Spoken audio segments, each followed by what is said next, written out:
ونشهد أن لا إله إلا الله وحده لا شريك له ونشهد أن سيدنا ومولانا محمدا عبده ورسوله أرسله بالحق بشيرا ونذيرا وداعيا إلى الله بإذنه وسراجا منيرا. وصلى الله تعالى وعلى آله وصحبه وبارك وسلم تسليما كثيرا كثيرا. أعوذ بالله من الشيطان الرجيم. بسم الله الرحمن الرحيم. تبارك الذي بيده الملك وهو على كل شيء قدير. الذي خلق الموت والحياة ليبلوكم أيكم أحسن عملا. صدق الله العظيم. دوستو اور بزرگوں، سب سے پہلے استحضار کر لیا جائے کہ اللہ کی ذات بہت بڑی ہے. اللہ کے متعلق، اللہ کی ذات کے متعلق جو کچھ آپ نے پڑھا ہے، جو کچھ آپ نے سنا ہے، جو کچھ آپ نے سمجھا ہے، اللہ کی ذات اس سے بھی وراء الورا ہے. سب سے پہلے اگر اللہ کا استحضار آپ کے دماغ میں، دل و دماغ پہ اس مجلس میں نہیں ہو رہا ہے تو یہ غفلت والی مجلس ہوگی اور سب کے قلب کو غفلت میں ڈال دے گی۔ اس لیے سب سے پہلے آپ اللہ کا استحضار کریں، اور یہ مجلس اللہ کی بڑائی، اللہ کے رسول کی بڑائی کے لیے رچی گئی ہے۔ یہاں ہمارے آنے کا مقصد یہ ہے کہ ہمارے دل میں اللہ کے رسول کی محبت، اس کی بڑائی ہمارے دل میں آ جائے۔ سب سے پہلے ضروری ہے کہ ہمارے دل میں اللہ کے رسول کی بڑائی آئی ہے نہیں، اپنے دل کو ٹٹول کر دیکھیں۔ اگر ہمارے دل میں اپنی بڑائی ہے تو وہاں پر اللہ کی بڑائی نہیں آئے گی۔ اللہ کی بڑائی ہمارے دل میں آ گئی ہے، اس کی علامت یہ ہے کہ آپ کی اپنی بڑائی اپنے دل سے نکل گئی ہے۔ آپ کی بڑائی جب تک آپ کے دل سے نہیں نکلے گی، اللہ کی بڑائی آپ کے دل میں نہیں آئے گی۔ اور جب اللہ کی بڑائی آپ کے دل میں آ جائے گی تو اپنی بڑائی خود ہی نکل جائے گی، اور اس کی پہچان یہ ہے کہ اب آپ کی نظر میں کوئی حقیر، چھوٹا نظر نہیں آئے گا۔ جس کو آپ دیکھیں گے سب آپ سے اچھا نظر آئے گا۔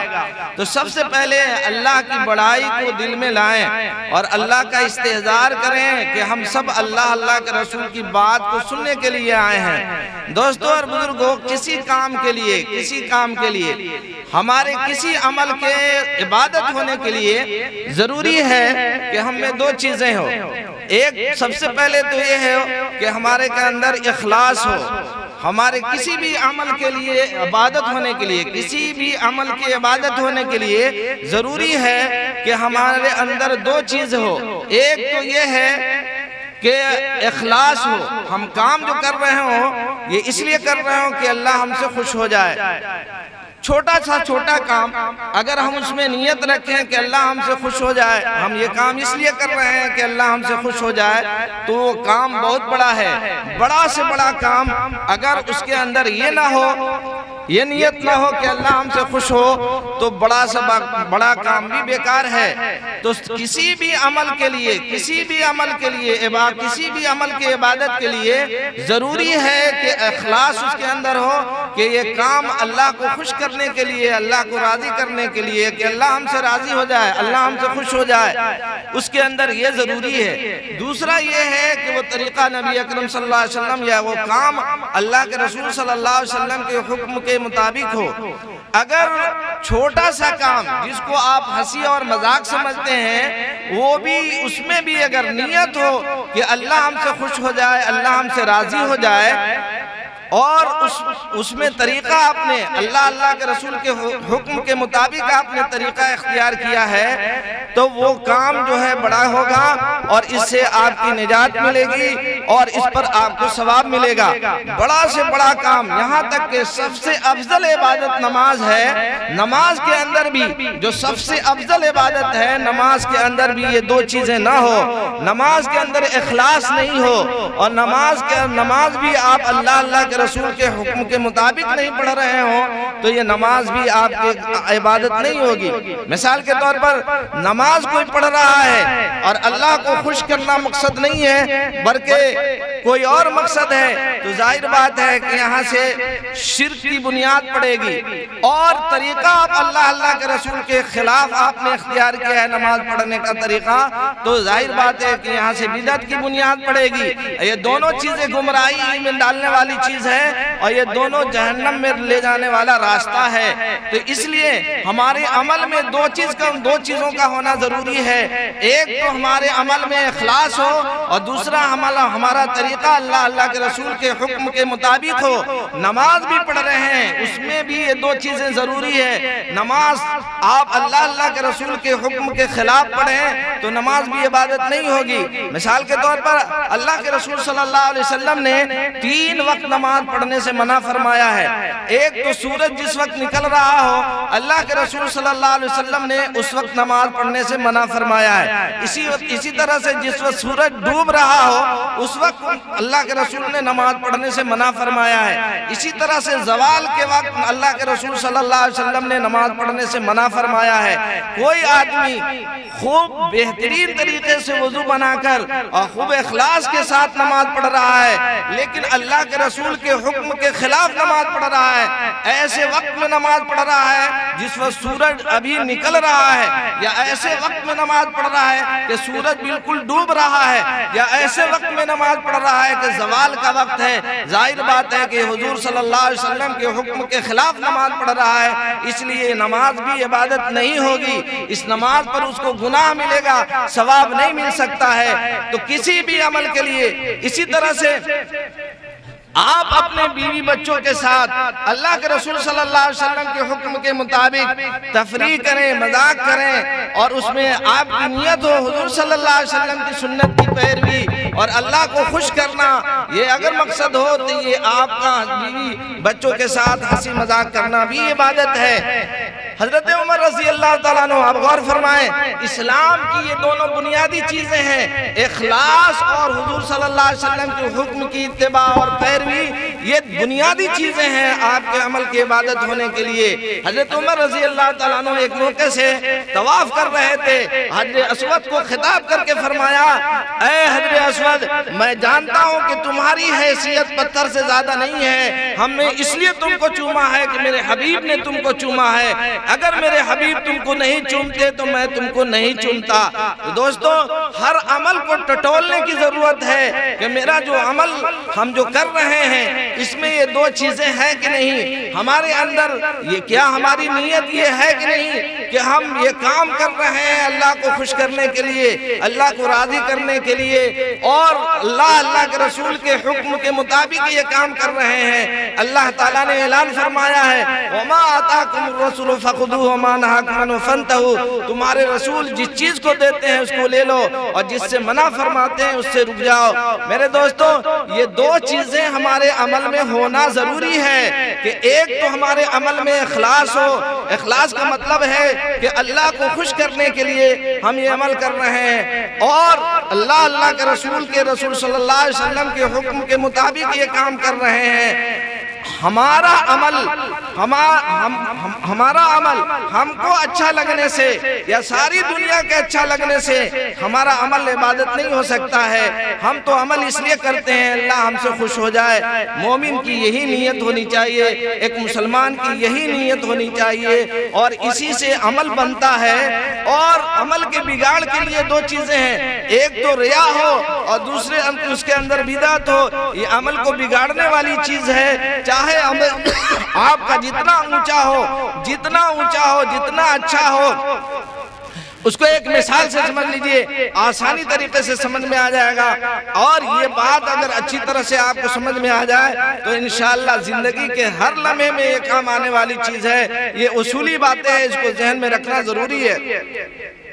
ایک چائے کی دکان پر آپ گئے ہیں، چائے والے سے چائے آپ نے پی ہے، اور چائے 10 روپے کی چائے ہے۔ 10 روپیہ جو 10 روپیائی ہوتا ہے وہ کاغذ بڑا گندا ہے، میلا ہے، خوبصورت بھی نہیں ہے۔ چائے پی کر آپ چائے والے کو یہ نوٹ 10 کا نہیں دے کر آپ ایسا نوٹ کاغذ آپ نے اس سے بڑا کاغذ نکالا جو 100 روپے کا کاغذ ہے۔ کاغذ بڑا خوبصورت ہے، کاغذ بڑا بھی ہے، اس کی قیمت بھی زیادہ ہے، 100 روپیہ اس کاغذ کی قیمت ہے۔ آپ نے 10 روپیہ دینے کے بجائے آپ یہ بڑا کاغذ، چمچماتا ہوا کاغذ، خوبصورت کاغذ، قیمتی کاغذ، 100 روپے کا کاغذ جو چکنا بھی ہے، خوبصورت بھی ہے، اچھا بھی ہے، قیمتی بھی ہے، چائے کی دکان والے کو یہ پیش کریں کہ بھائی 10 روپیہ تو میرے پاس نہیں ہے، یہ کاغذ لے لو۔ یہ کاغذ بڑا بھی ہے، خوبصورت بھی ہے اور قیمتی بھی ہے۔ آپ انصاف سے بتائیں، کیا چائے کی دکان والا خوش دلی سے اس کاغذ کو لے گا؟ آپ جتنی بھی تقریر کر لیں، جتنا بھی سمجھا دیں کہ بھائی یہ کاغذ 10 روپیہ تمہاری چائے کی قیمت ہوئی، میں تم کو 100 روپے کا کاغذ دے رہا ہوں، یہ قیمتی بھی ہے، خوبصورت بھی ہے، بڑا بھی ہے، تو تم کیسا آدمی ہے اس کو نہیں لے رہا ہے؟ تم کیسا، تمہارے پاس کیسی عقل ہے؟ ظاہر بات ہے چائے والا یہ کہے گا یہ خوبصورت کاغذ، یہ قیمتی کاغذ آپ رکھ لیں، مجھے تو وہی نوٹ دے دیں جس پر سرکاری مہر لگا ہوا، چاہے وہ گندائی کیوں نہ ہو، ہم کو وہی چاہیے۔ میرے دوستوں بزرگوں، اسی طرح سے آپ اپنے عمل کو چاہے جتنا خوبصورت بنائیں اور جتنا اونچا ہے، نماز بہت آپ پڑھ لیں اور بہت خوبصورت آپ عمل کر لیں،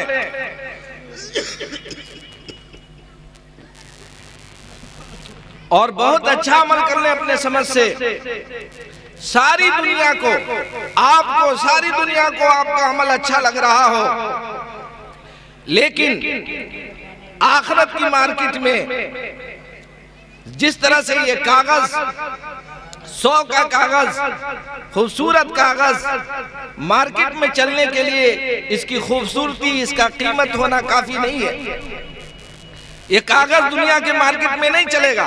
اسی طرح سے آپ کا وہ عمل جو بہت خوبصورت ہو، آپ نے اس کو بہت جانفشانی کے ساتھ وہ کام کیا ہو، بہت بہتر طریقے سے کیا ہو، آپ اس کو اچھا بھی سمجھ رہے ہو، لیکن آخرت کے مارکیٹ میں وہ عمل نہیں چلے گا۔ جب اللہ کے دربار میں، خالق حقیقی کے دربار میں جب یہ عمل آپ کا پیش ہوگا تو وہاں یہ دیکھا جائے گا کہ اس عمل پر ہمارے حبیب حضور سرور عالم صلی اللہ علیہ وسلم کا دستخط ہے یا نہیں ہے۔ جس عمل پر حضور صلی اللہ علیہ وسلم کا دستخط نہیں ہے، وہ عمل آخرت کے مارکیٹ میں نہیں چلے گا۔ ضروری ہے کہ آپ کے ہر کام میں یہ دو چیز ہو، کہ آپ کے اندر اخلاص ہو، اور دوسری بات یہ ہے کہ حضور صلی اللہ علیہ وسلم کے حکم کے مطابق آپ کا عمل ہو۔ دوستو، آج ہمارا جو یہ طریقہ ہے، ہمارے اندر جو ہمارے معاشرے میں، چونکہ جس جلسے کا نام رکھا گیا ہے تعلیمی بیداری اور اصلاح معاشرہ، معاشرے کی اصلاح دو چیز سے ہو سکتی ہے۔ ایک تو یہ ہے ہمارے معاشرے میں دینی تعلیم ہو، دوسری بات یہ ہے کہ ہمارے اندر اخلاق ہو۔ اللہ کے رسول صلی اللہ علیہ وسلم فرماتے ہیں انما بعثت معلما وانما بعثت لاتمم مکارم الاخلاق۔ اللہ کے رسول صلی اللہ علیہ وسلم نے فرمایا دنیا میں ہم دو کام کے لیے آئے ہیں، ایک تو علم پھیلانے کے لیے آئے ہیں، جہالت کی تاریکیوں کو، اندھیروں کو دور کرنے کے لیے آئے ہیں، اور دوسرا ہم بد اخلاقیوں کے روگ کو دور کر کے لوگوں کو با اخلاق بنانے کے لیے آئے ہیں۔ حالانکہ حضور صلی اللہ علیہ وسلم کے زمانے سے پہلے جو زمانہ ہے اس کو زمانے جاہلیت کہا جاتا ہے۔ حالانکہ برائی ہر طرح کی تھی، اس زمانے میں ہر طرح کی برائی تھی، لیکن کسی برائی کی طرف زمانے کو منسوب نہیں کیا گیا، جہالت کی طرف زمانے کو منسوب کیا۔ پتہ یہ چلا کہ ساری برائیوں کی جڑ جہالت اور بد اخلاقی ہے۔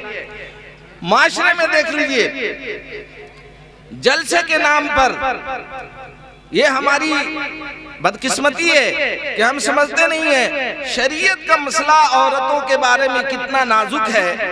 آپ غور کریں کہ حضور صلی اللہ علیہ وسلم نے کہا کہ عورتوں کی سب سے بہتر مسجد ان کا گھر ہے، وہ گھر جس میں پردہ زیادہ ہو، اس گھر میں سب سے بہترین مسجد ان کا گھر ہے۔ نماز جو سب سے اہم عبادت ہے، مسجد نبوی میں حضور صلی اللہ علیہ وسلم کے پیچھے جہاں 1,00,000 ثواب 50,000 ثواب ملتا ہے، اور پھر حضور کے پیچھے نماز پڑھی جائے اس کی تو کوئی حد اور انتہائی نہیں ہے۔ اللہ کے رسول صلی اللہ علیہ وسلم نے فرمایا عورتوں کی بہتر مسجد ان کا گھر ہے۔ عورتوں کے لیے پردہ اسلام کی بنیادی چیزیں ہیں۔ لوگ جہالت کی وجہ سے یا غیر لوگ اعتراض کرتے ہیں کہ جہالت، یہ پردہ عورتوں نقاب لگانا، ان کا پردے میں رہنا، یہ ان پر ظلم ہے، یہ نادانی ہے، ان کی جہالت ہے، ان کی حماقت ہے، ان کی بیوقوفی ہے۔ ان کے گھروں میں جو چیز قیمتی ہے، ہیرے، جواہرات، سونے، چاندی، یہ چیزیں ایسی ہیں کہ وہ اپنے گھر میں بھی چھپا کر رکھتے ہیں۔ کوئی ایسا آدمی دنیا کا ہوشیار آدمی ایسا نہیں ہوگا جو سونا چاندی کے بارے میں کہے کہ اس کو بالکل سامنے رکھا جائے سب کے۔ ہر آدمی کے گھر میں چاہے جیسا آدمی ہو سونا چاندی کو چھپا کر رکھتا ہے، ہیرے جواہرات کو چھپا کر رکھتا ہے۔ اسلام نے عورتوں کو سونا اور چاندی ہیرے جواہرات سے زیادہ قیمتی بنایا ہے، پھر اس کو چھپا کر رکھا جائے تو ظلم کیسے؟ بے عقلی ہے۔ یہ اس سے زیادہ قیمتی، اسلام نے ان کو سونے چاندی ہیرے جواہرات سے زیادہ قیمتی بتایا ہے۔ اس لئے اسلام میں سب سے بنیادی چیزیں ہیں کہ عورت کے اندر پردہ ہو۔ جب نماز کے لیے جماعت میں جانا، اسی طرح سے عید بقرعید میں ان کے لیے عید بقرعید نہیں، ان پر جماعت کی نماز کے لیے مسجد میں جانا ان کے لیے ضروری نہیں ہے۔ ہمارے اس جلسے میں کون سا اصول اور کون سا طریقہ ہے کہ وہ ٹھڈ باندھ کر میلہ ٹھلیا میں گھومیں اور سامنے وہ کھڑی رہے، صف آرا ہو کر کھڑی رہے، سج دج کر کھڑی رہے؟ کیا مجبوری ہے کہ یہ کیا اسلام ہے، یہ کیا دین ہے؟ سب سے پہلی یہ چیز کہ آپ اس کو کنٹرول میں کر کیجئے۔ آپ اپنی بالغہ بچیوں کو پردے میں رکھیے، آپ اپنی عورتوں کو پردے میں رکھیے۔ اسلام کی بنیادی چیزیں ہیں۔ آپ یہ ساری چیزوں میں بے راہ ہو کر، بے پردہ ہو کر، بے وصولی کر کے اسلام کی کون سا کام آپ کر سکتے ہیں، کمال کر سکتے ہیں؟ ظاہر بات ہے کہ اس اسلام کے حکم کے خلاف، اللہ کے رسول کے حکم کے خلاف کوئی بھی عمل ہم کریں، ظاہر بات ہے اس سے کوئی اچھے اثرات ظاہر نہیں ہو سکتے۔ اسلام نے عورتوں کے لیے پردہ ضروری قرار دیا ہے۔ ان کے حالات، ان کی نزاکت کے پیش نظر ان کے لیے سب سے بڑی عبادت ہے، سب سے بڑی عبادت ہے کہ وہ گھر میں پردہ میں رہیں، نماز زیادہ پردے میں پڑھیں۔ یہاں تک کہ اسلام کا حکم ہے کہ عورت اپنے قرآن بھی زور سے نہ پڑھے۔ یہاں تک کہ اسلام کا مسئلہ ہے کہ اگر عورت نماز کے اندر جو افضل عبادت ہے، نماز کے اندر قرآن جیسی چیز جو اللہ کا کلام ہے اگر زور سے پڑھ رہی ہے اور اس کی آواز باہر جا رہی ہے تو اس کی نماز فاسد ہو جائے۔ جب وہ نماز کے اندر قرآن شریف کی تلاوت زور سے نہیں کر سکتی، اس سے اس کی نماز فاسد ہو سکتی ہے۔ تو یہ کون سا اسلام ہے کہ عورت کو بالکل بے راہ رو کر دیا گیا، بالکل چھوٹ دے دی گئی؟ بلکہ عورتوں کے لیے کہا جاتا ہے کہ عورتوں کے لیے پردہ کا معقول انتظام ہے۔ یہ بے عقلی ہے اور بے سمجھی ہے۔ اسلام میں اس کی کوئی گنجائش نہیں ہے، کوئی گنجائش نہیں ہے۔ آپ اسلام کے نام پر اسلام کے خلاف کام کر رہے ہیں، دین کے خلاف کام کر رہے ہیں۔ آپ کا تھوڑا سا عمل جو اللہ کے رسول کے حکم کے مطابق ہو، یہ آپ کے لیے نجات کا ذریعہ بن سکتا ہے، لیکن بڑا سے بڑا عمل جو آپ رسول اللہ صلی اللہ علیہ وسلم کے حکم کے خلاف کر رہے ہیں، شریعت کے قانون کے خلاف کر رہے ہیں، ہرگز یہ دین نہیں ہے، ہرگز یہ اسلام نہیں ہے۔ اس سے ثواب کی کوئی امید نہ رکھیے۔ حضرت علی کرم اللہ وجہ کا زمانہ ہے، ایک آدمی عیدگاہ میں عید کی نماز پڑھنے سے پہلے نفل پڑھ رہا تھا عیدگاہ میں۔ حضرت علی رضی اللہ تعالیٰ نے پوچھا تم کیا کر رہے ہو؟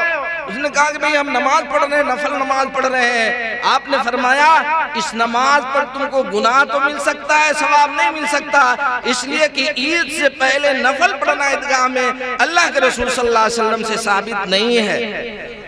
دوستو یہ نازک مقام ہے جہاں دیکھیے حالات کیسے ہیں، سنت اور شریعت کی دھجی ہم کیسے اڑاتے ہیں۔ آپ اس کو اس نازک حالات میں، نازک وقت میں سنت اور شریعت کی پابندی آپ کے لیے سب سے زبردست تیاری ہے۔ اسی سے آپ کی حفاظت ہو سکے گی، باقی کوئی چیز آپ کی حفاظت نہیں کر سکتی۔ ایک اللہ والے حضرت مانوی رحمت اللہ علیہ فرماتے ہیں خدا شاہد ہے ہم سارے جہاں پہ حکمراں ہوتے، خدا شاہد ہے ہم سارے جہاں پہ حکمراں ہوتے، رسول پاک کی سنت اگر اپنا چلن ہوتا تو حضور صلی اللہ علیہ وسلم کی سنت اپنی عادت بن جائے۔ ایک واقعہ سن لیجئے، علامہ اقبال کا ایک شعر ہم آپ کو سنا رہے ہیں۔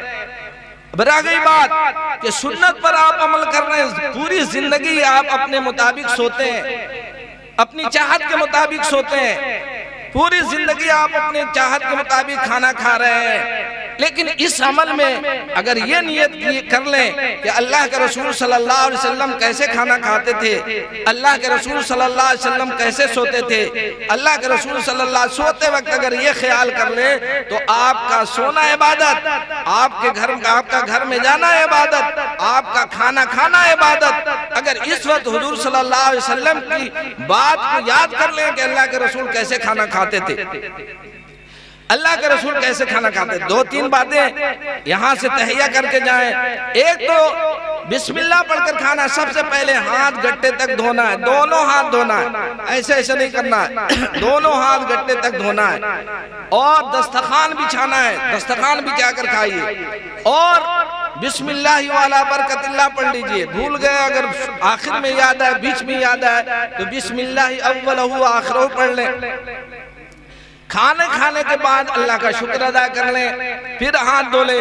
آپ ہر روز اپنا دروازہ بند کرتے ہیں، جب دروازہ بند کرنے سونے کے وقت دروازہ بند کر کے سونا چاہیے، تو آپ بسم اللہ پڑھ کے دروازہ بند کریں۔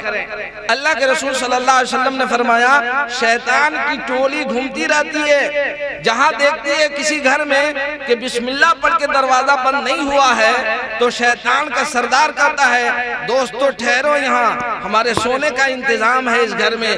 چنانچہ ہر گھر والوں کے ساتھ شیطان سوتا ہے، اور جس گھر میں لوگ بسم اللہ پڑھ کر اللہ کا نام لے کر کھانا نہیں کھاتے تو شیطان کا سردار کہتا ہے کہ بھئی ٹھہر جاؤ، اس گھر میں ہم سب کی دعوت ہے۔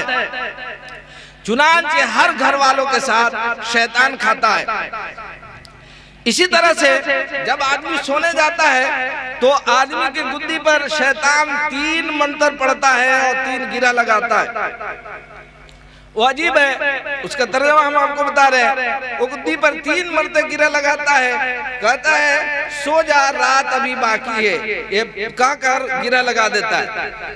پھر دوسری مرتبہ کہتا ہے سو جا رات ابھی باقی ہے، دوسرا گرہ لگاتا ہے۔ پھر کہتا ہے سو جا رات ابھی باقی ہے، تیسرا گرہ لگا دیتا ہے۔ اب دعا کون سے پڑھیں گے اس گرہ کو کھولنے کے لیے؟ صبح فجر کی نماز سے پہلے آپ جگ جائیں، فجر کی نماز سے پہلے جگ گئے تو شیطان کا یہ پہلا گرہ کھل جاتا ہے، خود ہی بخود کھل جائے گا۔ آپ وضو کر لیں دوسرا گرہ بھی کھل جائے گا، آپ فجر کی نماز پڑھ لیں تیسرا گرہ بھی کھل جائے گا۔ آپ اپنی زندگی میں اس کا تجربہ کر کے دیکھیں کہ آپ فجر سے پہلے جگ گئے، وضو بنا لیے اور فجر کی نماز پڑھ لیجئے، آپ کی طبیعت میں کتنی تازگی رہے گی، حساس بشاس رہیں گے۔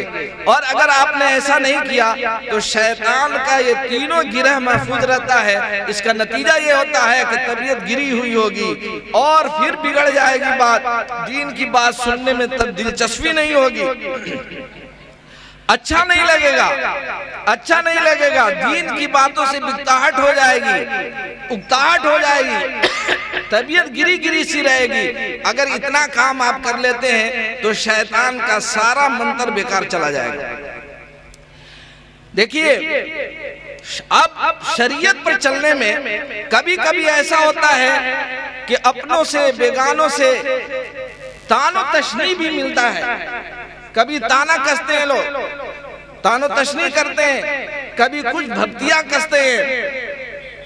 علامہ اقبال نے کہا نہ بچا بچا کر رکھ اسے، نہ بچا بچا کر رکھ اسے، یعنی دل کے طرف اشارہ کیا، نہ بچا بچا کر رکھ اسے کہ یہ آئینہ ہے وہ آئینہ جو شکستہ ہو تو عجیز تر ہے نگاہ آئینہ ساز میں۔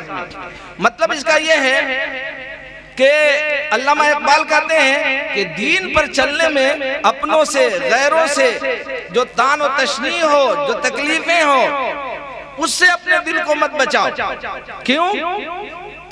دین پر چلنے کی وجہ سے تان و تشنیع آپ کو سننے کو ملے، تانا ملے، بھکتیاں ملے، تو اس سے آپ کا دل ٹوٹے گا۔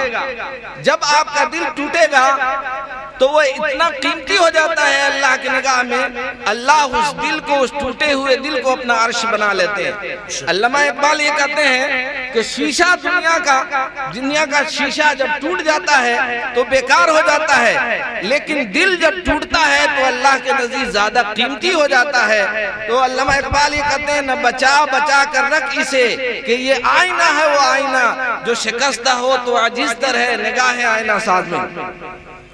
حضرت مولانا ابو البرکات صاحب آگرہ وہ ایک پرچہ نکالتے ہیں اذان بلال۔ اذان بلال میں ایک واقعہ انہوں نے لکھا ہے، بہت دن پہلے ان کے پرچے کو میں نے دیکھا تھا، اس میں ایک واقعہ انہوں نے بیان کیا، غور سے ذرا اس کو سن لیجئے۔ ایک بارات گئی سج دھج کر، لڑکا بھی گیا، دلہن اور شاہ اس خیال میں تھا کہ بھئی جا رہے ہیں دلہن لے کر آئیں گے۔ جب بارات دروازے پر پہنچی تو ہونے والی دلہن نے اپنے ہونے والے شوہر کو کسی طرح سے دیکھ لیا۔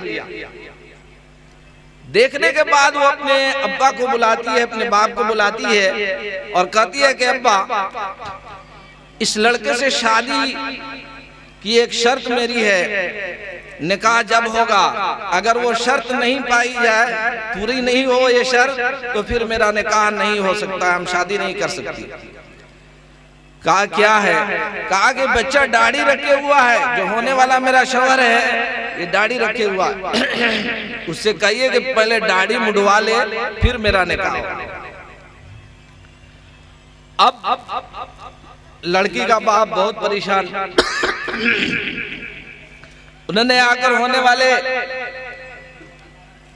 اپنے سمدھی سے کہا کہ بھائی صاحب ایک پریشانی آ گئی ہے، اگر آپ چاہیں تو یہ مسئلہ حل ہو جائے گا۔ کہا کیا ہے؟ اس نے کہا کہ پریشانی یہ ہے کہ لڑکی یہ شرط رکھ رہی ہے کہ لڑکا داڑھی پہلے مڈوائے اس کے بعد نکاح ہوگا۔ باپ بھی پریشان، لڑکا کا باپ بھی پریشان ہو گیا، لیکن لڑکے کے پاس پہنچاؤ یہ پیغام لے کر اور کہا کہ بیٹا بارات اگر واپس ہو گئی تو سماج میں ہم لوگ کی ناک کٹ جائے گی، اس لیے بہتر یہ ہے کہ داڑھی مڈوا دو پھر داڑھی رکھ لینا، یہ شرط پوری ہو جائے گی، نکاح ہو جائے گا، سماج میں ہم لوگ کی بدنامی نہیں ہوگی۔ لڑکا خوش نصیب تھا، اس نے کہا کہ یا اللہ کون مصیبت میں ہم پھنس گئے، کس مصیبت میں ہم پھنس گئے، داڑھی اگر ہم مڈوا لیتے ہیں تو حضور صلی اللہ علیہ وسلم کے سامنے ہم کیا چہرہ دکھائیں گے، کیا جواب دیں گے؟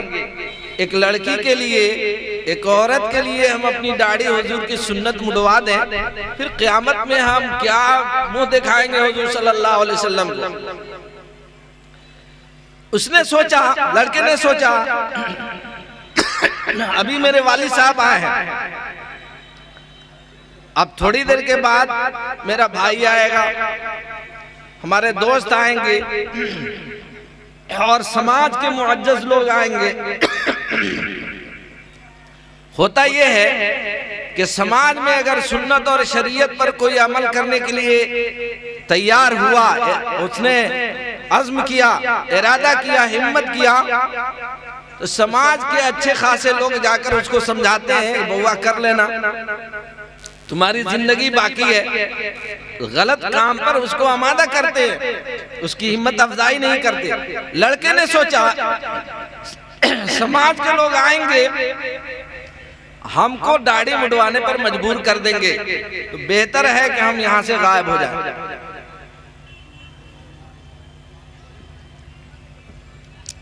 لڑکا وہاں سے اٹھتا ہے، اسٹیشن پر گیا، اس نے ارادہ کر کے گیا، وہ ارادہ کر کے گیا کہ اسٹیشن پر جائیں گے، گاڑی کدھر کی بھی آئے گی اس گاڑی کو ہم پکڑ لیں گے۔ گاڑی آئی، وہ پکڑ کے گاڑی پر بیٹھ گیا، چلا گیا دوسری جگہ۔ بارات والوں نے انتظار کیا، اب لڑکا ہی نہیں ہے، بارات واپس ہو گئی۔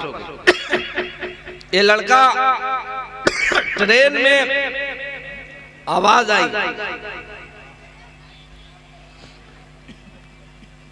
اذان کی آواز آئی، ٹرین سے اترا اور مسجد میں چلا گیا، نماز پڑھی اس نے، عشاء کا وقت تھا، سردی کا موسم تھا۔ یہ تو کوئی کپڑا لے کر اوڑھنا بچھونا لے کر گیا نہیں تھا، تو گیا تھا بیوی لانے کے لیے، دلہن لانے کے لیے۔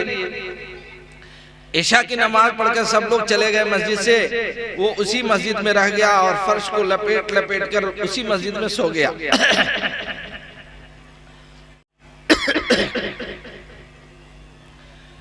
رات کو اس شہر کے جو سب سے بڑے رئیس آدمی تھے ان کو اللہ کے رسول صلی اللہ علیہ وسلم ان کے ساتھ خواب میں تشریف لائے. اللہ کے رسول صلی اللہ علیہ وسلم نے اس آدمی سے کہا اے فلاں تم اپنی بچی کی شادی اس بچے سے کر لو جو مسجد میں پڑا ہوا سو رہا ہے. تمہاری مسجد میں جو بچہ سو رہا ہے اس سے جا کر اپنی بچی کی شادی کر لو. اب بتائیے کہ جس کے دل میں تھوڑا سا بھی ایمان ہو, حضور کی تھوڑی سی بھی محبت کی چنگاڑی ہو, تو حضور کا یہ کہنا مشورہ دینا وہ حکم سمجھے گا اور وہ رک نہیں سکتا. چنانچہ وہ آدمی اٹھا اور ایک آدمی کو ساتھ لیا اور مسجد میں فوراً پہنچا. مسجد میں جا کر دیکھا کہ وہ بچہ جو ہے فرش کو لپیٹ کر سویا ہوا تھا. اس کو جگا کہا منہ دھو لو, اطمینان سے بیٹھو, تم سے کچھ بات کرنی ہے. آیا وہ بچہ. اس رئیس آدمی نے اس لڑکے سے کہا کہ دیکھو تم کس کا لڑکا ہے, کس خاندان سے تمہارا تعلق ہے, تم کیا کرتے ہو, ہم کو یہ معلوم کرنے کی ضرورت نہیں ہے. اللہ کے رسول نے ابھی تھوڑی دیر پہلے مجھے خواب میں بتایا کہ اس لڑکے سے اپنی لڑکی کی شادی کر لو جو مسجد میں پڑا لیٹا ہوا ہے. اللہ کے رسول صلی اللہ علیہ وسلم کے مشورے کے مطابق حکم کے مطابق میں اپنی لڑکی کی شادی تم سے کرنا چاہتا ہوں, تم تیار ہو. چنانچہ بچہ تیار ہوا اور شادی کی مجلس رچائی گئی اسی وقت, اور لڑکی کی شادی ہوئی. اور اس کے سسر نے بچے کو اور دلہن کو بیٹھایا, گاڑی پر خود بیٹھ کر لڑکے کے گھر پہنچانے کے لیے اپنی لڑکی کو گئے. جب یہ گاڑی گئی وہاں پہ تو جتنے باراتی لوگ واپس آئے تھے جن کی ناک کٹ گئی تھی اس سب پر بالکل وہ تعجب میں پڑ گئے کہ بھئی کیا ہو گیا, کہاں سے یہ آدمی ہے, کیا ہو گیا, کہاں چلا گیا تھا. سارے لوگ دوڑے ہوئے آئے. وہاں پر اس رئیس آدمی نے کہا کہ بھائی دیکھ لیجئے, آج خواب میں اللہ کے رسول صلی اللہ علیہ وسلم نے مجھے ایسا حکم دیا. اللہ کے رسول کے حکم کے مطابق میں نے اپنی لڑکی کی شادی اس لڑکے سے کر دی ہے. یہ کیا کرتا ہے, کس خاندان سے تعلق رکھتا ہے, میں نے یہ پوچھا نہیں اور نہ مجھے جاننے کی یہ ضرورت بھی نہیں ہے. اللہ کے رسول کا حکم تھا, میں نے اپنے لڑکی کی شادی کر کے اور اس کے گھر پر پہنچانے آیا ہوں. یہ سن کر وہاں انہوں نے لکھا ہے, اذان بلال پرچہ میں لکھا ہے کہ 10 جوان جو داڑھی نہیں رکھے ہوئے تھے, اس کے بعد وہ متحیہ کر لیا, عزم کر لیا, پختہ ارادہ کر لیا کہ پوری زندگی داڑھی ہم نہیں مڈوائیں.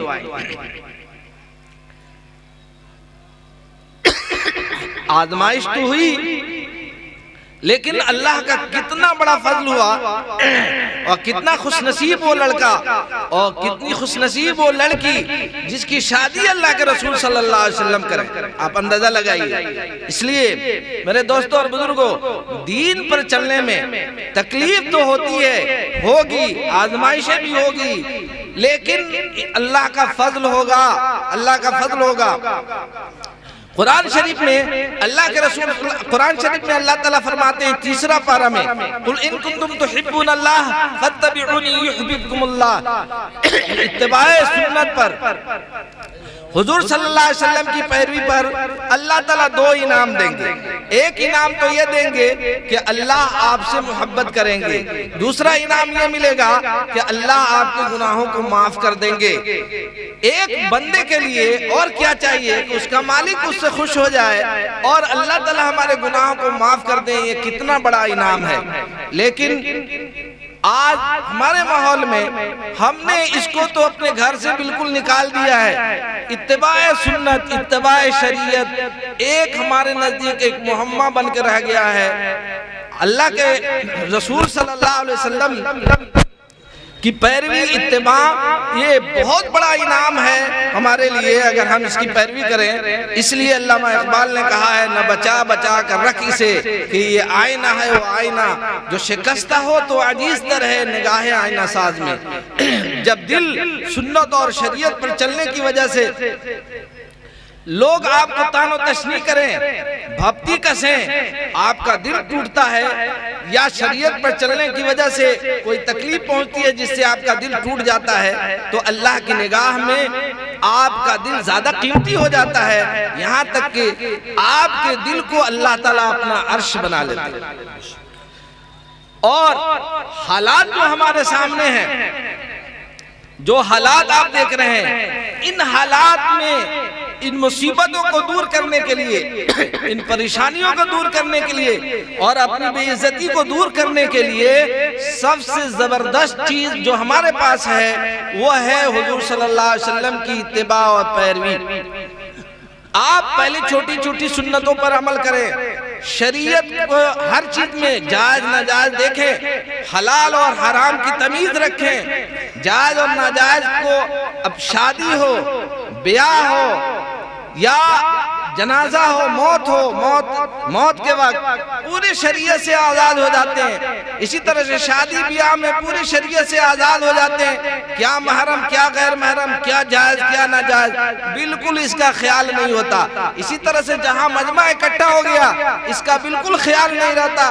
سب سے پہلے یہ پابندی لگائی جائے جلسوں میں اسی طرح سے مجمع میں عورتوں کو گھر سے نکلنے کی کوئی مجبوری نہیں ہے.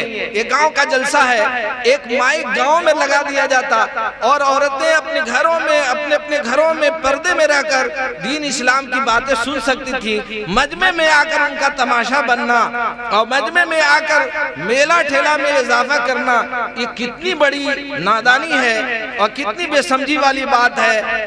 اس کو ہم بالکل دھیان میں نہیں رکھتے. یہ خلط ملط مجمع ہے ہمارے سامنے. شادی بیاہ میں خوشی میں اگر پیسہ والا ہے آزاد ہو کر خوب ناچ گانا باجا کرتا ہے. وہ سمجھتا ہے کہ ہمارے اوپر شادی بیاہ میں کوئی پابندی نہیں ہے حالانکہ موت سے لے کر قبر میں لیٹنے تک ہم شریعت کے پابند ہیں. آج ہم یہ کہتے ہیں بہت سارے لوگ دانشور لوگ اپنے اپنے تئیں حالات کے تحت تبصرہ کرتے ہیں کہ ہمارے پاس یہ نہیں ہے وہ نہیں ہے. اللہ تعالیٰ فرماتے ہیں وعد اللہ الذین آمنوا منکم وعملوا الصالحات لیستخلفنہم فی الارض کما استخلف الذین من قبلہم. دو چیز ہیں ہمارے اندر اگر ان دو چیزوں کو اس کمی کو دور کر دیں حالات ہمارے اعمال کی وجہ سے بنتے اور بگڑتے ہیں. ہمارے اعمال دو چیز ہمارے عمل میں ہو اللہ تعالیٰ فرماتے ہیں کہ ہمارے اندر ایمان ہو پختہ اور نیک عمل صالح ہو دنیا کے حالات بدل جائیں. لیکن ہم اس کے لیے آمادہ نہیں ہیں. آپ یاد رکھیے کسی جھنڈے کے نیچے آپ کو اطمینان نہیں ہے. اطمینان صرف اسلام کے جھنڈے کے اندر ہے جس جھنڈے کے نیچے آپ آنا نہیں چاہتے. اللہ تعالیٰ ہم کو سمجھ عطا فرمائے ہم سب کو اور شریعت پر چلنا اللہ تعالیٰ ہم سب کے لیے آسان فرمائے. دین کا کوئی کام دین کے دائرے میں دین ہے اور دین کے دائرے سے ہٹ کر وہ دین نہیں رہتا. شریعت کی ایک حد ہے اس حد میں دین کا سارا کام ہوگا. یہاں تک کہ نماز روزہ حج زکوٰۃ یہ سب شرعی دائرے میں عبادت ہے. اگر شریعت سے ہٹ کر آپ کر رہے ہیں تو یہ عبادت نہیں ہے. اسلام میں 5 دن روزہ رکھنے سے منع فرمایا گیا. اللہ کے رسول 5 دن روزہ رکھنے سے منع فرمایا. سال میں 5 دن روزہ رکھنے سے منع فرمایا گیا. بقرعید کے 4 دن اور ایک عید میں یہ 5 دن روزہ رکھنے سے منع فرمایا گیا ہے. اب ظاہر بات ہے کہ اللہ کے رسول صلی اللہ علیہ وسلم نے ان 5 دن میں روزہ رکھنے سے منع فرمایا ہے. آپ ان 5 دن میں روزہ رکھیں گے تو روزہ آپ کا عبادت نہیں ہو سکتا ہے. تو شرعی دائرے میں دین کا کوئی کام ہو تو دین ہے. شرعی حدود سے ہٹ کر دین کا کوئی کام ہو رہا ہے تو وہ دین نہیں ہے. آخری بات میری سمجھ لیجئے شریعت کا ہر کام جو میں نے شروع میں کہا ہے اللہ تعالیٰ نے موت اور حیات کو پیدا کیا. موت اور حیات کو اللہ تعالیٰ نے پیدا کیا ہے. کیوں پیدا کیا؟ لِيَبْلُوَكُمْ أَيُّكُمْ أَحْسَنُ عَمَلًا، تاکہ اللہ تعالیٰ آزمائش کر لے کہ تم میں سب سے احسن عمل کون کرتا ہے. مفسرین نے لکھا ہے کہ احسن عمل اس کو کہتے ہیں جس میں دو چیز ہو، ایک اخلاص ہو اور دوسرا اتباع سنت ہو. اس دو چیز عمل کے اندر یہ دو چیزیں ہوں تب جا کر عمل احسن ہوتا ہے.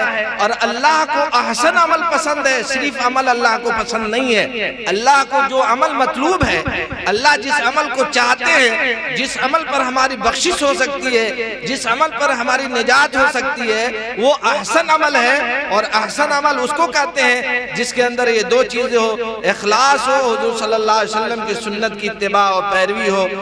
یہ دو چیزیں ہمارے زندگی میں ہونی چاہیے. اللہ تعالی ہم سب کو کہنے اور سننے کے ساتھ عمل کی توفیق عنایت فرمائے. اور یہاں سے جانے کے بعد ہم یہ تہیہ ارادہ کر کے جائیں کہ آج سے ہم کم سے کم جو روزمرہ کی زندگی میں جو ہم کام کرتے ہیں، اس میں ہم یہ دھیان رکھیں کہ اللہ کے رسول صلی اللہ علیہ وسلم نے ان کاموں کو کیسے کرنے کا حکم فرمایا ہے جو روز روز کرتے ہیں. آپ روز روز سوتے ہیں، ذرا آج سے یہ دھیان رکھیں کہ اللہ کے رسول صلی اللہ علیہ وسلم کیسے سوتے تھے. دائیں کروٹ سوئیں، اللہ کا نام لے کر سوئیں، یہ سنت ہے. آپ اپنے گھر کا دروازہ بسم اللہ پڑھ کر پٹ بند کریں، دسترخوان بچھا کر کھائیں، دونوں ہاتھ کلائی تک دھو کر تب کھانا کھائیں، اللہ کا نام لے کر کھانا کھائیں. بچوں کو یہی سکھائیں. ایک صحابی ہیں، کھانا کھا رہے تھے، اللہ کے رسول صلی اللہ علیہ وسلم اسی وقت تشریف لائے. اللہ کے رسول صلی اللہ علیہ وسلم نے ان کو دیکھ کر مسکرا دیا. صحابی رسول نے پوچھا کہ اللہ کے رسول آپ کیوں مجھے دیکھ کر مسکرا دیے؟ اللہ کے رسول صلی اللہ علیہ وسلم نے فرمایا کہ تم کھانا کھا رہے تھے، بسم اللہ بھول گئے تھے، تو میں نے دیکھا کہ شیطان تمہارے ساتھ کھانا کھا رہا ہے. اور جب تم نے پڑھا بیچ میں بسم اللہ اولہ آخرہ، تو میں نے دیکھا کہ شیطان قے کر کر بھاگ گیا. اس پر مجھے ہنسی آ گئی. یہ روزمرہ کی زندگی میں ہم کھانا کھاتے ہیں، ہم کو بھی اپنے بچوں کو بھی بچوں کو بھی یہ سکھائیں، یہ ادب سکھائیں، اور بچے کو یہ عادت لگوائیں کہ جب کھانا کھائے تو دونوں ہاتھ دھو کر کھانا کھائے اور دسترخوان بچھا کر کھائے، بسم اللہ پڑھ کر کھائے. جب سوئے تو داہنے کروٹ سوئے، جب آپ دروازہ گھر کا بند کریں تو بسم اللہ پڑھ کر بند کریں. اور اپنی بالغہ بچیوں کو پردہ میں رکھیں اور کسی بلا ضرورت گھر سے باہر نکلنے کی کوشش نہ کریں. اس کو سمجھائیں، اس کو عادت ڈالیں. کب؟ جب باہر جانے کی شدید ضرورت پڑ جائے تو نقاب لگا کر پردے کے ساتھ گھر سے باہر ہونے کے لیے کہیں. یہ عادت ڈلائیں. یہ بہت بڑی بددینی ہے کہ ہم اس سے بالکل ہم اس کو دین نہیں سمجھتے. عورتیں ہماری آزاد ہیں، جہاں چلی جائیں، جیسے چلی جائیں، شادی بیاہ میں چاہے جیسے چلی جائیں. اسی طرح سے جلسہ اور جلسے کے نام پر ساری عورتیں گھر سے نکل کر چلی آتی ہیں. بتائیے، حج جس عورت پر فرض ہے، اب محرم اس کو نہیں ملے تو پوری زندگی اس پر ہر فرض نہیں. مال کے باوجود بھی، مال تو ہے لیکن محرم کوئی نہیں ملے تو وہ اکیلے حج کرنے نہیں جا سکتی ہے یا دوسرے کے ساتھ نہیں جا سکتی ہے. تو ان ساری چیزوں کو آپ غور کریں، ان ساری چیزوں میں کہ اسلام کا مزاج کیا ہے. ہمارے یہاں بعض جگہ اور بچیاں جو ہے، بالغہ بچیاں، وہ نعت پڑھتی ہیں مجمع میں، جلسے میں نمائش ان کی ہوتی ہے، ان کو انعام دیا جاتا ہے. یہ پاگل پنی کی حد ہے، انتہا ہے. وہ چیز وہ اس کے لیے نہیں ہے کہ اسٹیج پر لایا جائے، اسے نعت سنا جائے، وہ تقریر کرے. اور موبائل کا زمانہ ہے، نقاب لگائی ہوئی ہے، چہرہ کھلا ہوا ہے، تقریر کر رہی ہے. بتائیے کیا دین ہے؟ وہ عورت کی آواز بھی عورت ہے، اپنی آواز کو بھی اس کو چھپا کر رکھنا ہے. وہ آواز بھی اس کی پردہ والی چیز ہے. اس پر عمل کرنا، کون اس پر عمل کرے گا؟ کیا فرشتے آئیں گے اس پر عمل کرنے کے لیے؟ یہ ہم اپنی زندگی میں، اپنے معاشرے میں اس کو برتنے کی کوشش کرے. ہر آدمی اپنی بیویوں کا، اپنے بچوں، اپنی بچیوں کا ذمہ دار ہے. اس کو دین سکھانا، دینی حدود میں رکھنا، وہ باپ کا، شوہر کی ذمہ داری ہے کہ اپنی بیویوں کو پردہ میں رکھے، اپنے بچیوں کو پردہ میں رکھے، اپنے بچوں کو اسلام سکھائے، اسلام کا طور طریقہ سکھلائے۔ آخر میں میری ایک گزارش ہے، جو اور ہمارے برادران وطن آئے، اصل تو بات چترویدی صاحب بتائیں گے، اسلام کوئی فرقے کا نام نہیں ہے، اسلام کوئی خاص گروپ کا نام نہیں ہے۔ اسلام کہتے ہیں اللہ کے حکم کا پالن کرنا، ایشور کے آدیش کا پالن کرنا، اس کا نام اسلام ہے۔ چاہے وہ جس قبیلے سے تعلق رکھتا ہو، جس جماعت سے تعلق رکھتا ہو، جس خاندان سے تعلق رکھتا ہو، اگر کوئی برہمن ایشور کے آدیش کا پالن کر رہا ہے اور اس کے ہر کام میں اللہ کے حکم کا پالن کر رہا ہے تو وہ مسلمان ہے۔ جو کوئی مسلمان عبداللہ نام ہے، عبد الرحمن نام اپنا رکھ لیا، لیکن اللہ کے حکم کی کوئی پرواہ نہیں کرتا اور یہ سمجھتا نہیں ہے کہ اللہ کے حکم کا ماننا ہم پر ضروری ہے، وہ اللہ کے حکم سے بالکل آزاد ہے، وہ مسلمان نہیں ہو سکتا ہے۔ تو اسلام کوئی خاص گروپ کا، خاص جماعت کا نام نہیں ہے۔ اسلام پوری انسانیت کے لیے ہے، پورے انسان کے لیے۔ دنیا میں جتنے انسان بسنے والے ہیں، آپ غور کیجئے، ایک آدمی آپ کو چائے پلا دیتا ہے، آپ اس کا شکریہ ادا کرتے ہیں۔ جس اللہ نے ہم کو پیدا کیا، ہم کو ہاتھ پیر دیا، ہمیں صحیح سالم بنایا، ہم کو انسان بنایا، اللہ ہم کو کوئی اور مخلوق بھی بنا سکتے تھے، اللہ کتا بندر بھی بنا سکتے تھے، اللہ جو چاہتے وہ کر لیتے۔ ہم نے کبھی نہیں مانگا کہ اللہ تعالیٰ ہم کو انسان بنائیے، ہم کو مرد بنا دیجئے، ہم کو عورت بنا دیجئے۔ اللہ نے اپنے فضل سے ہم کو انسان بنایا۔ تو جس نے اتنا بڑا احسان کیا کہ ہم کو زندگی بخشی، ہم کو ہاتھ پیر دیا، ہمارے باپ ماں کو پیدا کیا، ہمارے سہولت کے لیے کائنات کی ساری چیزیں ہمارے فائدہ کے لیے پیدا کی گئی، اس کا کس طرح سے شکر ادا کرنا چاہیے، ہر عقل والا سمجھتا ہے۔ اس لیے ہم ان کو پیغام دیتے ہیں جو برادران وطن ہیں کہ اسلام قبول کریں، اور اسلام نیچرلی مذہب ہے، جو ان کا نیچر چاہتا ہے، جو ان کی فطرت چاہتی ہے، وہ اسلام ہے۔ اسلام کہتے ہیں اللہ کے حکم کے ماننے کو، اور اللہ کے حکم کے سامنے اپنے سر کو جھکا دینے کو۔ یہ ساری کائنات کے لیے، ساری دنیا کے لیے ہے، اور اس میں امن ہے، اطمینان ہے، سکون ہے، چین ہے۔ اس جھنڈے کے نیچے پوری دنیا کو آ جانا چاہیے، اگر آپ عقل و سمجھ رکھتے ہیں۔ ہر آدمی کو انتظار ہے کہ حضور صلی اللہ علیہ وسلم کے بارے میں کلکی اوتار آئیں گے، یہ وہ آئے بھی گئے، آپ کو تلاشنا بھی تو چاہیے، کب آئے کہ نہیں آئے، ان کی پہچان کیا ہے، ان کی علامتیں کیا ہے، تو واضح ہے بالکل۔ اس لیے ضد میں نہ رہیں، اور اسی طرح یہ نہ سمجھیں کہ یہ کوئی خاص گروپ ہے یا ضد میں آ کر اس کو ٹھکرا دیں، بلکہ اسلام کا آپ ڈیپ اسٹڈی کریں، مطالعہ کریں، قرآن کو پڑھیں۔ اللہ کی کتاب ہے، قرآن میں جب سے قرآن نازل ہوا، قرآن نے چیلنج کیا ہے، آج تک وہ چیلنج موجود ہے کہ اگر اللہ قرآن شریف کے بارے میں تم کو یہ شبہ ہو کہ یہ اللہ کی کتاب نہیں ہے، اللہ کا کلام نہیں ہے، فَأْتُوا بِسُورَةٍ مِثْلِهِ فَأْتُوا بِسُورَةٍ مِّن مِثْلِهِ، تو ایک چھوٹی سی سورت ایسی بنا کر دیکھو۔ بہت سارے لوگ عربی بولنے والے آج بھی دنیا میں موجود ہیں، پہلے بھی رہے ہیں، لیکن قرآن کا چیلنج آج تک موجود ہے۔ کوئی مائی کا لال ایک چھوٹی سی سورت قرآن کی طرح نہیں بنایا۔ میرے دوستو، ضد میں مت آؤ، قرآن کو مانو، پڑھو، اس کا مطالعہ کرو۔ اسلام ایشور کے آدیش کے پالن کرنے کا نام ہے۔ اللہ تعالیٰ ہم سب کو اسلام پر عمل کرنے کی توفیق عنایت فرمائے، اسلام پر زندہ رکھے، اور ایمان پر اپنے وقت پر اللہ تعالیٰ ہم سب کا حسن خاتمہ فرمائے۔ وآخر دعوانا الحمدللہ رب العالمین۔